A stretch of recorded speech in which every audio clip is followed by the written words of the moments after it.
All right, I'm the flat rate master, and well, honestly, these are some of the best times to be an auto technician. I know in the dealership world, it's probably not as good, but we're gonna focus on the independent world, so dealer techs, take notice. Maybe time to go to the dark side. On the independent side, pay is raising all over the place. Yeah, I know I've heard the Northeast doesn't pay as well. They're an exception. Almost everybody else is fighting for good technicians. Good technicians, keep in mind, you have to be a good technician, but everybody's raising what you can get. And it's a magical time to be a technician where we're getting closer to the money we deserve for the investment we make. You know, we can go in and make way more than just a couple years ago, not working even as hard. Pay systems are becoming much, much more flexible. A lot of employers are so in need of help. I get so many comments about, I hate flat rate, I hate flat rate. Guess what? So many shops are coming out and doing alternate pay plans, be it just straight hourly, be it hourly with commission, whatever. They're so in need of technicians that they're willing to negotiate pay in not only the amount, but how you get paid. It's an awesome time to be a technician when it comes to that. If you are a driven professional technician in this day and age, you can make easily over $100,000 a year just doing general diagnostics and repairs. You don't even have to be a superstar rock star like Super Mario. You can go out there and just turn wrenches and diagnose the more basic stuff and still make up to, $100,000.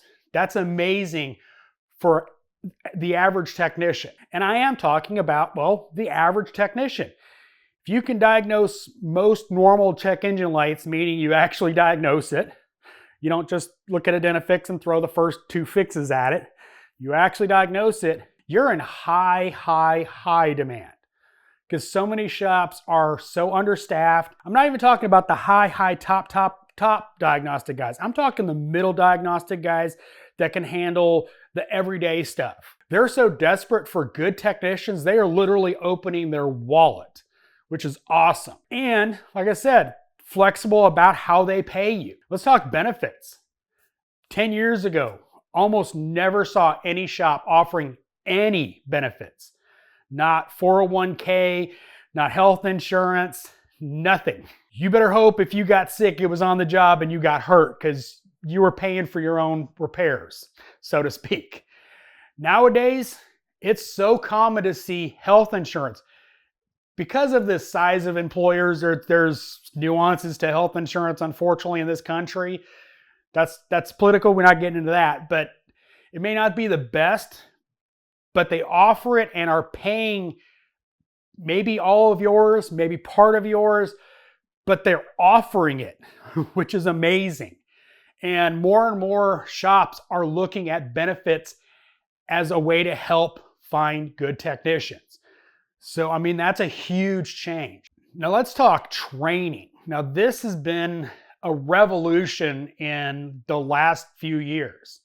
You can go online and there's tons of training out there, some paid, yes, a lot free.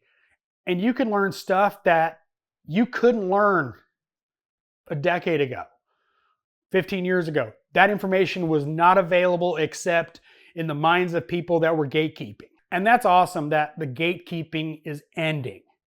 I hate information gatekeeping. If I know something, I'm going to teach it. And a lot of other people are in that same mindset now. So there's so much information out there for young technicians or experienced technicians coming up that they can find good training to increase their skills without having to spend days trying to find a class in their area. They can go online with, WorldPack or, CTI and get that training, or just on YouTube. It's an amazing time to be a technician. Let's be honest.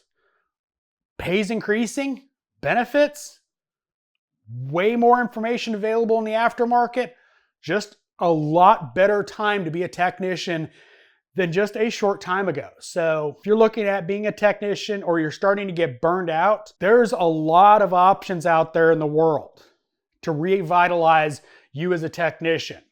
Just because you're in a crappy shop doesn't mean there's not a better shop out there. I know I still get a lot of comments on my channel talking about leaving the industry. There's a lot of good shops out there. Yeah, there's a lot of crappy ones, but you can find good shops to go work for. So I hope this was helpful. As always, thanks for watching. I am the Flat Rate Master.